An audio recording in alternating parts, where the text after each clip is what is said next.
أعوذ بالله من الشيطان الرجيم.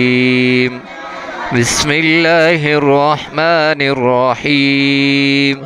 واستغفر الله إن الله كان غفورا رحيما. ولا تجادل عن الذين يختانون أنفسهم إن الله لا يحب من كان خوانا أثيما. يستخفون من الناس ولا يستخفون من الله وهو معهم إذ يبيتون ما لا يرضى من القول وكان الله بما يعملون محيطا.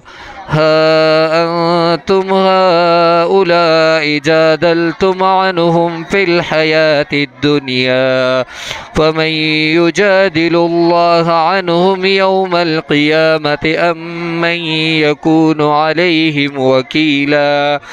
ومن يعمل سوءا أو يظلم نفسه ثم يستغفر الله يجد الله غفورا رحيما. ومن يكسب إثما فإنما يكسبه على نفسه وكان الله عليما حكيما. ومن يكسب خطيئة أو إثما ثم يرم به بريئا فقد احتمل بهتانا وإثما مبينا.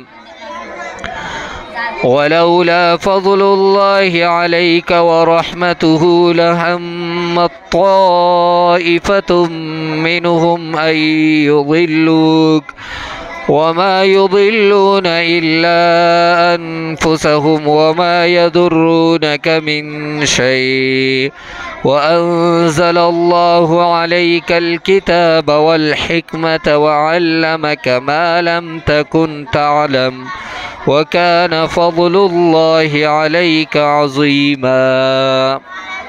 صدق الله العظيم. السلام عليكم ورحمة الله وبركاته.